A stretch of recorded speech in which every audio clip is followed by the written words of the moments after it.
എൻ്റെ സംസാരത്തിൽ വന്ന ഞാൻ ലോകത്തിലുള്ള സംസാര രീതികൾ വന്നാൽ ഈശോയെ അനുഗമിക്കാൻ പറ്റില്ല, പിന്നാലെ പോകാൻ പറ്റില്ല എന്ന ആ ഒരു കാര്യം വന്നപ്പം കട്ട് ഓഫ് ചെയ്യാൻ തുടങ്ങി.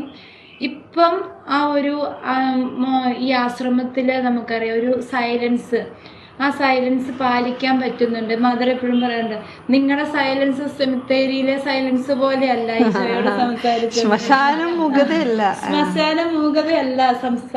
സൈലൻസ് എന്ന് പറയണേ. എല്ലാരും മരിച്ചു കിടക്കുന്നതുകൊണ്ടുള്ള ഒരു മൂകത അങ്ങനെയല്ല, ജീവനുള്ളവരുടെ ഒരു സൈലൻസ് വേണം അല്ലേ. അപ്പം അതുപോലെ ഒരു സൈലൻസ് ഇപ്പൊ രാവിലെ തൊട്ട് ഉച്ച വരെയുള്ള സമയത്ത് ആ സൈലൻസ് ആണ്. നിങ്ങൾക്ക് ഇപ്പൊ 2-3 ദിവസത്തേക്ക് സൈലൻസ് തരട്ടെ എന്ന് മാത്രം ചോദിച്ചാൽ ഇപ്പൊ പറയാൻ പറ്റും, ആ സൈലൻസ് മതി. അപ്പൊ മറ്റേത് ഡെഡ് സൈലൻസ് ആയിരുന്നു, ഇനി ലൈഫ് അല്ലെങ്കിൽ life giving silence. In silence actually what we do. എന്തിനാണ് ബാഹ്യമായിട്ടുള്ള സൈലൻസ്? ഉള്ളിൽ ഈശോനെ പ്രൈസ് ചെയ്തുകൊണ്ടിരിക്കാൻ, ദൈവത്തെ പ്രൈസ് ചെയ്തുകൊണ്ടിരിക്കാൻ, ദൈവത്തെ ആരാധിക്കാൻ, ആത്മാവിന് സത്യത്തിലും ദൈവത്തെ ആരാധിക്കാൻ, ദൈവത്തെ കേൾക്കാൻ, അതിനൊക്കെയാണ് ക്രിസ്ത്യൻ സൈലൻസ്. വെറുതെ not silence for the sake of silence, മിണ്ടാണ്ടിരിക്കുക അങ്ങനെ ഒരു ശ്മശാന മുഖതയല്ല, സെമിട്രി സൈലൻസ് അല്ല. എല്ലാവരും മരിച്ചു കിടക്കുന്നു, ഞാനും മരിച്ചുകൊണ്ടുള്ളൊരു സൈലൻസ്. ഡൈ ടു സെൽഫ് ആണെങ്കിൽ കുഴപ്പമില്ല, പക്ഷെ വെറുതെ ഇങ്ങനെ പാപത്തിൻ്റെ വേദനമായ മരണമാണെങ്കിൽ. So silence for what? Silence is listening to God or praising God inside. അല്ലേ, നമ്മൾ മിണ്ടാതിരിക്കുന്നത് ഒരു വാല്യൂ അല്ല.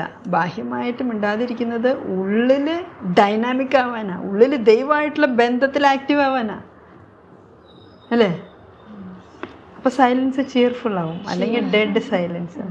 ഡെഡ് സീ കേട്ടിട്ടില്ലേ? ഡെഡ് സീ, ചാവ് കടൽ ഒക്കെ ഡെഡായിട്ട്, അങ്ങനത്തെ അല്ല, ഒരു സ്വരവും ഇല്ല, അങ്ങനെ ഡെഡായിട്ട് കിടക്കുന്നില്ല. ലൈഫ് ഉണ്ടാവണം, എന്നിട്ടും സൈലൻസ്. ഇപ്പൊ ഈ ഫോർമേഷന്റെ സമയത്ത് ആന്തരിക സൈലൻസിലേക്ക് വളർന്നുകൊണ്ടിരിക്കുക. ആന്തരിക സൈലൻസ് എന്ന് പറയുമ്പോൾ പുറമെ സംസാരിക്കുന്നില്ല, മൈൻഡും സംസാരിക്കുന്നില്ല, എന്നിട്ട് ഈശോയായിട്ടുള്ള ഒരു കമ്മ്യൂണിക്കേഷൻ, ദൈവമായിട്ടുള്ള കമ്മ്യൂണിക്കേഷൻ. അപ്പൊ അതിന് ഞങ്ങളിവിടെ ചെയ്യുന്ന ഒരു പ്രാക്ടീസ് ഉറക്കെ പ്രാർത്ഥിക്കും. കമ്മ്യൂണിറ്റി പ്രേയേഴ്സ് ആണെങ്കിലും നല്ല ഉറക്കെ പ്രാർത്ഥിക്കും, തനിച്ചുള്ള പ്രാർത്ഥനകളാണെങ്കിലും ഉറക്കെ പ്രാർത്ഥിക്കും. അപ്പം മിണ്ടാമടല്ലേ, എന്നിട്ട് മിണ്ടുമല്ലേ, ദൈവത്തോട് സംസാരിക്കും. പ്രാർത്ഥനകള്, ദൈവവചനം, ദൈവിക കാര്യങ്ങൾ മിണ്ടും. അത് ഉറക്കം മിണ്ടണം. എന്തിനാ ഉറക്കം മിണ്ടണേ?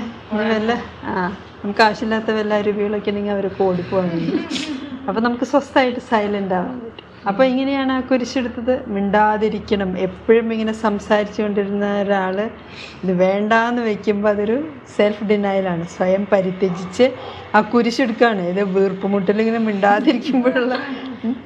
എന്നിട്ട് ആ ഒരു കുരിശെടുത്തിട്ട് പോവാണ്. എന്താണ് ക്രൂശിക്കണേ?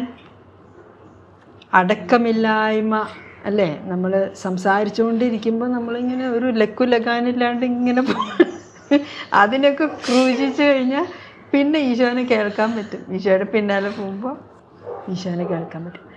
അപ്പോൾ പിന്നെ നമ്മൾ will be people who are listening to others also. എന്താണ് അവർക്ക് പറയാനുള്ളത്? അല്ലെങ്കിൽ നമ്മൾ കേൾക്കുമ്പോഴും ചിന്തിച്ചുകൊണ്ടിരിക്കുകയായിരിക്കും അടുത്തത് എനിക്ക് തന്നെ പറയാനുള്ളത് അല്ലേ. ഞങ്ങളിപ്പോൾ കുറച്ച് സെൽഫ് ഡിനൈൽ ചെയ്തിട്ടാണ് ഷെയർ ചെയ്യുന്നത് കേട്ടോ. നിങ്ങളൊക്കെ നല്ലവരായിരിക്കും, ഞങ്ങൾക്ക് ഇതൊക്കെയാണ് അല്ലേ. ഞാൻ എൻ്റെയും പറയാം. Okay. So for me this food thing that I share, ആ ഒരു കാര്യത്തിൽ ഈ ഒരു സ്വഭാവം കാരണം അതിനെ തന്നെ മൈൻഡ് അതിനകത്ത് തന്നെ ആയിരിക്കും. ഓക്കെ, ഞാൻ എന്താ കഴിക്കുന്നത്, എങ്ങനെയാ ഈ കറിവേപ്പില സെപ്പറേറ്റ് ആക്കി വെക്കും, പിന്നെ കടുക് കാണുമ്പോൾ അത് സെപ്പറേറ്റ് ആക്കി വെക്കും. അപ്പൊ അത് കടുക്, അപ്പൊ മസ്റ്റർഡ് സീഡ്, അപ്പൊ അതൊക്കെ ചെയ്തിട്ട് അപ്പൊ അതൊക്കെ ചെയ്യുമ്പോ മൈൻഡ് അവിടെ തന്നെയാ. ഞങ്ങൾ ഒരുമിച്ച് ഇരിക്കുമ്പോൾ ഞങ്ങൾ ഭക്ഷണം കഴിക്കുമ്പോൾ ഷെയറിങ് ചെയ്യും, പക്ഷെ മനസ്സ് അവിടെ ഇല്ലായിരിക്കും. പക്ഷെ ഞാൻ എന്താ കഴിക്കുന്നത് അതിനെല്ലായിരിക്കും. അപ്പൊ ഭയങ്കര സൈലൻസ് ആണ്. അപ്പൊ ഭയങ്കര സൈലൻസ് ആയിരിക്കും, പക്ഷെ അത് ആവശ്യമില്ലാത്ത സൈലൻസ്. അപ്പൊ when I started doing this, ഇത് സെപ്പറേറ്റ് ആക്കി ഓക്കെ ഇങ്ങനെ കഴിക്കാം. അപ്പൊ then also that focus should be on others, what others are sharing. അപ്പോൾ ഒരു ഫ്രം സെൽഫ് സെന്റർഡ്നെസ് ടു അതർ സെന്റർഡ്നെസ്സിലേക്ക് വരാൻ ഉള്ള ഒരു ഐ എം ലേണിംഗ് ദാറ്റ് ഒരു ഉയർത്തെഴുന്നേൽപ്പ്. ക്രൂശിക്കപ്പെട്ട് കഴിഞ്ഞാൽ പിന്നെ ഒരു ഉയർത്തെഴുന്നേൽപ്പും വേണം അല്ലേ. ഈശോയുടെ മരണത്തോടു കൂടി ഒന്നും അവസാനിക്കുന്നില്ല, പിന്നെ ഉത്ഥാനത്തിലാണ് ക്രിസ്ത്യൻ ലൈഫ്. അപ്പോൾ നമ്മൾ ഈ സെൽഫ് ഡിനൈൽ ഒരു സെമിത്തേരി പോലെ അങ്ങനെ ഡിനൈ ചെയ്ത് കുഴിച്ച് മൂടല്ല. അത് കഴിഞ്ഞൊരു ഉത്ഥാനമുണ്ട്. ഗുഡ് ഫ്രൈഡേയിൽ അവസാനിക്കരുത്. ഗുഡ് ഫ്രൈഡേ കഴിഞ്ഞ് പിന്നെ ഒരു ഈസ്റ്റർ സൺഡേ, ദുഃഖവെള്ളി കഴിഞ്ഞ് പിന്നെ ഒരു ഈസ്റ്റർ, ഉത്ഥാന ഞായറുണ്ട്. അതിലാണ് നമ്മുടെ പ്രത്യാശ. അപ്പോഴാണ് സന്തോഷം വരിക. അല്ലെങ്കിൽ അയ്യോ എത്ര നാളിത് ഡിനൈ ചെയ്യണം, ഇതിനൊരവസാനമുണ്ടോ? അപ്പോൾ ഈ താപസ സന്യാസി ജീവിതം അല്ലെങ്കിൽ മൊണാസ്റ്റിക് ലൈഫ് ആകുമ്പോൾ ഇങ്ങനെ ഡ്രൈ ആയിട്ടുള്ള, ഉണങ്ങി വരണ്ട, അയ്യോ ശോകമുഖമായിട്ടുള്ള അങ്ങനെയൊന്നുമല്ല. വി ആർ ഈസ്റ്റർ പീപ്പിൾ അല്ലേ? ഗുഡ് ഫ്രൈഡേ ഒക്കെ ഉള്ളിൽ സഹിച്ച് കുരിശിട്ട് അതൊക്കെ ചെയ്തോ? We should be joyful Christians, joy of the gospel. ഒരു ക്രിസ്ത്യാനി എന്ന നിലയ്ക്ക് ഏറ്റവും വലിയ സാക്ഷിയാണ് ആനന്ദം. Joyful Christians, not a funeral rally ഇങ്ങനെ പോകുന്ന പോലെ, ശവടക്കിന് പോകുന്ന ഒരു ഇതുപോലെ. അതുപോലെ അത്ര മ്ലാനാവാൻ പാടില്ല, കാരണം ഇയാൾ മരിച്ച സ്വർഗത്തിലാണ് പോകണതെങ്കിലും. Okay, so some annoying contradictions happen. So നമ്മളിങ്ങനെ അപ്പം ഇങ്ങനെ വല്ലാണ്ട് ഡിനൈ ചെയ്യണമല്ലോ, ഇത്ര നാൾ ഉയർത്തിപ്പിടിച്ച സെൽഫിനെ ഞാനിനി കൊന്നടക്കണമല്ലോ, അങ്ങനെയൊന്നുമുള്ള ഇതോടുകൂടിയല്ല. എന്തിനാണ് ഈശോയുടെ പിന്നാലെ പോകണം? എന്തെങ്കിലും കാര്യം ഉണ്ടാവും. പ്രത്യാശയിൽ വേണം ഇത് ചെയ്യാൻ. പ്രത്യാശയിൽ വേണം ഈ സ്വയം പരിത്യജിക്കൽ ചെയ്യാൻ. നിരാശയിലായിരിക്കരുത്, ദുഃഖത്തിലോ ശോകമൂകമായിട്ടോ ഒരു സാഡ് തിങ് ആയിരിക്കരുത്. ഇപ്പോൾ ഒത്തിരി ആൾക്കാർ കൃപാസനത്തിൽ പോയി ഉടമ്പടി എടുക്കാമെന്നൊക്കെ കേട്ടിട്ടുണ്ട്. അപ്പോൾ ഇന്ന കാര്യം നടക്കാൻ വേണ്ടി ഇന്ന ഉടമ്പടി എടുത്ത് ഇന്ന കാര്യം ചെയ്ത് ആകെ സാക്രിഫൈസ് ചെയ്ത് ത്യാഗം ചെയ്ത് ഇതൊക്കെ ചെയ്തിട്ട് പിന്നെ എങ്ങാനും സംഭവിച്ചില്ലെങ്കിൽ ഇതൊക്കെ ചെയ്തിട്ട് ദൈവമേ എന്തുകൊണ്ട് ഇത് സംഭവിച്ചില്ല എന്ന് പറഞ്ഞ് രണ്ട് ചീത്ത അങ്ങനെ. അപ്പോൾ എന്താണ് നമ്മുടെ ആറ്റിറ്റ്യൂഡ്? നമ്മളിങ്ങനെ ഒരു ഉടമ്പടി എടുക്കുന്നുണ്ട് അല്ലെങ്കിൽ ഒരു പെനൻസ് ചെയ്യുന്നുണ്ടെങ്കിൽ ആ സന്തോഷത്തോടുകൂടെ നമ്മുടെ ആ റിയൽ എൻഡ്, ഒരു യഥാർത്ഥമായിട്ടുള്ള ആ ഒരു ലക്ഷ്യബോധത്തിലേക്ക്, സ്വർഗം, സംതിങ് ഗുഡ്, സംതിങ് ഹാപ്പി, അതിലേക്ക് എത്താൻ വേണ്ടി ഇപ്പോൾ തൽക്കാലത്തേക്ക് ഒന്നും വേണ്ടാന്ന് വെക്കുന്നു. ആ ഒരു ആറ്റിറ്റ്യൂഡ് റെഡി അല്ലെങ്കിൽ പിന്നെ നമ്മൾ എപ്പോഴും പിന്നെ മുറുമുറുക്കായിരിക്കും. പിന്നെ അതിനായിരിക്കും പരാതി, ഇത്രയൊക്കെ ഞാൻ ചെയ്തിട്ടും. അങ്ങനെ പറയുന്ന ഏട്ടാ തന്നെ അറിയുന്നത് അല്ലേ? മൂത്തപുത്രൻ സിൻഡ്രോം എന്ന് പറയും. ധൂർത്തപുത്രൻ്റെ ഉപമയിലെ മൂത്തപുത്രൻ പിതാവിൻ്റെ കൂടെ നിന്നിട്ട് ഇത്രയൊക്കെ ചെയ്തിട്ട് എനിക്കിതാ കിട്ടി, എപ്പോഴും മുറുമുറുക്കും വെറുപുറപ്പും. ഇത്രയൊക്കെ ചെയ്തിട്ടും പണി ചെയ്തിട്ട് ഞാനെന്താ കൂലി വേലക്കാരനാ, അതാണ് ഇതാണ് അല്ലേ? പ്രീസ്റ്റ് ആൻഡ് റിലീജിയസ് അടക്കം അച്ഛന്മാരും സിസ്റ്റർമാരും അല്ലേ, എന്തോരം നമ്മൾക്ക് പിറുപിറുക്കുന്നു. നമ്മൾ ക്രിസ്ത്യൻ ലൈഫിൻ്റെ കോറായിട്ടുള്ള കാര്യമാണ് സ്വയം പരിത്യജിക്കൽ. നമുക്കത് ചെയ്യാൻ പറ്റുന്നുണ്ടോ? ദൈവം പഠിക്കാൻ പറഞ്ഞത് പഠിക്കണം, മറ്റതൊക്കെ വിടണം അല്ലേ? സ്വയം പരിത്യജിച്ച് സ്വന്തം കുരിശെടുത്ത് കർത്താവിൻ്റെ പിന്നാലെ പോകാൻ പറ്റുന്നുണ്ട്. നന്മ ചെയ്തിട്ട് സഹിക്കുകയാണെങ്കിൽ കുഴപ്പമില്ല. നന്മ ചെയ്തിട്ട് സഹിക്കുന്നതാണ് തിന്മ ചെയ്തിട്ട് സഹിക്കുന്നതിനേക്കാൾ നല്ലത്. അപ്പോൾ തിന്മ ചെയ്യാതിരിക്കാൻ വേണ്ടി ചിലത് പരിത്യജിക്കേണ്ടി വരും, നന്മ ചെയ്യാൻ വേണ്ടിയിട്ട്. സ്വർഗത്തിലേക്കുള്ള വഴി ഇടുങ്ങിയതാണ്, ഞെരുങ്ങിയ പാതയാണ് നമ്മൾ സ്വീകരിക്കുന്നത്. ഇടുങ്ങിയ പാത, സ്പെഷ്യലി പ്രീസ്റ്റ് ആൻഡ് റിലീജിയസ് എന്നൊക്കെ പറയുമ്പോൾ ഒന്നും കൂടി ഒന്ന് ഇടുങ്ങി ഞെരുങ്ങി വിശാലമായ പാതയിലൂടെ സഞ്ചരിച്ചാൽ എവിടെ എത്തും അല്ലേ? കർത്താവ് തന്നെ പറഞ്ഞിട്ടുണ്ട്, എന്നെ പ്രതി ആരെങ്കിലുമൊക്കെ ഉപേക്ഷിച്ചാൽ 100 ഇരട്ടി ഇവിടെ വെച്ച് തന്നെ കിട്ടും, പിന്നെ വരാനിരിക്കുന്ന ജീവിതത്തിലും പിന്നെ കുറച്ച് പീഡനം ഉണ്ടാവും എന്ന് പറഞ്ഞിട്ടുണ്ട്. അതിൽ നമ്മൾ 100 ഇരട്ടി മാത്രം എടുത്തിട്ട് പീഡനം ഒഴിവാക്കി എങ്ങനെയുണ്ടാവും? അപ്പോൾ കർത്താവ് ഇഷ്ടം പോലെ തരും എന്ന് വിചാരിച്ച് വിശാലമായ പാതയിലൂടെ നടക്കണമെന്നില്ല.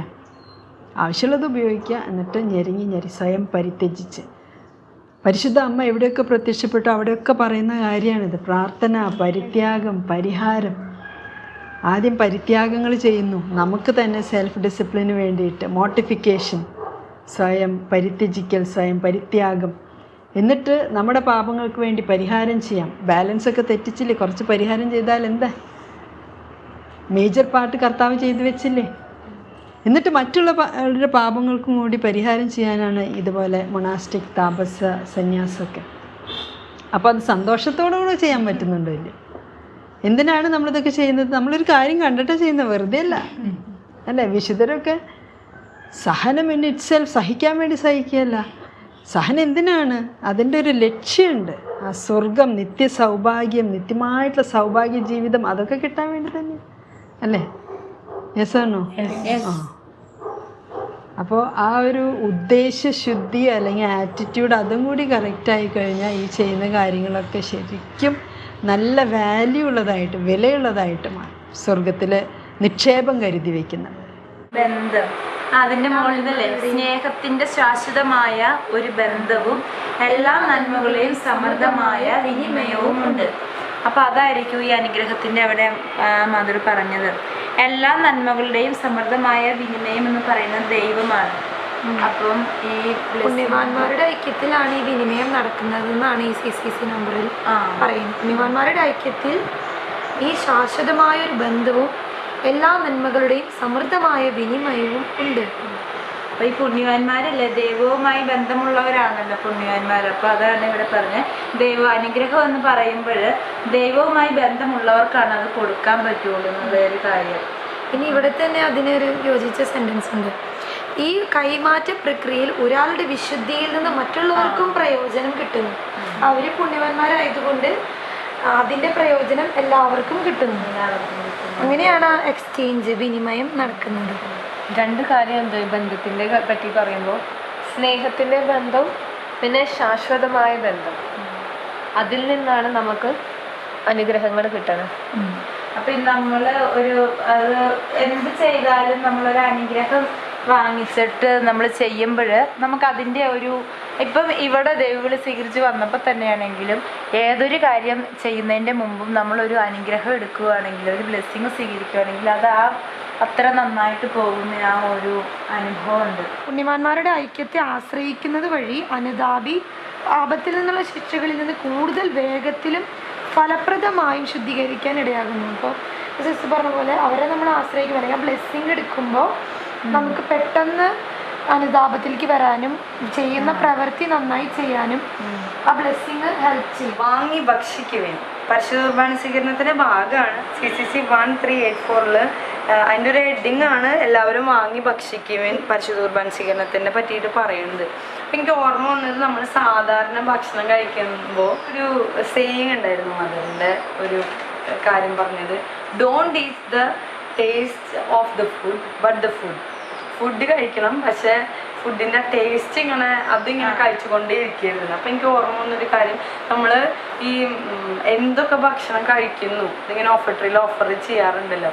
അപ്പോൾ അതിങ്ങനെ ഈശോയുടെ ശരീരമാണ് അങ്ങനെ ആലോചിച്ച് കഴിക്കുമ്പോൾ ഇത് ടേസ്റ്റ് കഴിക്കില്ല, പക്ഷെ നമ്മൾ ഫുഡ് കഴിക്കും. സിസി മദർ സേയിങ് എന്ന് പറഞ്ഞപ്പോൾ എനിക്കൊരു കാര്യം ഓർമ്മ വന്നത്, മദർ നമുക്ക് സഹനത്തെക്കുറിച്ച് ഒരു ക്ലാസ് ഇപ്പം പരിശുദ്ധ കുർബാനയെക്കുറിച്ച് പറഞ്ഞപ്പോഴാണ് നമ്മൾ ഈശോയുടെ പരിശുദ്ധ ബലി അർപ്പിക്കുന്നത്. ആ ഒരു പീഡാസഹനം, ഈശോയുടെ ജനന മരണ ഉദ്ധാനമാണല്ലോ. അപ്പോൾ ഈ സഹനത്തിൻ്റെ ആ ഒരു എനിക്ക് ഓർമ്മ വന്നു. അപ്പോൾ ഈ മദർ സേയിങ് തന്നെ സിസിന് ഓർമ്മയുണ്ടെന്ന് എനിക്കറിയത്തില്ല. നമുക്ക് രക്ഷാകര സഹനമുണ്ട്, അല്ലാത്തൊരു സഹനമുണ്ടെന്ന് പറഞ്ഞപ്പം ഒരു മദർ സേയിങ്, സഹനങ്ങളിലെ ചിരിയാണ് യഥാർത്ഥ ചിരി. നിങ്ങൾക്ക് സഹനങ്ങളിൽ ചിരിക്കാൻ പറ്റുന്നുണ്ടോ? എങ്കിലേ അത് യഥാർത്ഥ ചിരിയാകുള്ളൂ. അല്ലെങ്കിൽ അത് നമ്മുടെ മറ്റുള്ളവരെ കാണിക്കാൻ വേണ്ടി ഒരു കാപട്യത്തിൻ്റെ ചിരിയായിരിക്കും. ഇപ്പം നമുക്കൊന്ന് ചെക്ക് ചെയ്താലോ, നമുക്ക് സഹനങ്ങളിൽ നമുക്ക് ചിരിക്കാൻ പറ്റുന്നുണ്ടോ? ഈശോയുടെ പീഡാനുഭവം ഓർത്ത് ധ്യാനിച്ച് കഴിയുമ്പം നമുക്ക് പീഡാനുഭവം മാത്രമല്ല നമ്മുടെ ഉള്ളിലുള്ളൂ, അല്ലേ? പീഡാനുഭവം, ഈശോയുടെ പീഡാനുഭവം ധ്യാനിക്കണം, പക്ഷെ പീഡാനുഭവം നമ്മുടെ ഉള്ളിലുണ്ടായിരിക്കും. പക്ഷെ ഉദ്ധാനത്തിൻ്റെ ആനന്ദം എൻ്റെ മുഖത്തുണ്ടായിരിക്കണം. അതല്ലേ മദർ സേയിങ് ആയിട്ട് പറഞ്ഞത്? അപ്പോൾ ആ ഒരു കാര്യം, എൻ്റെ മുഖത്ത് ഉദ്ധാന അനുഭവം, ഉള്ളിൽ പീഡാനുഭവം.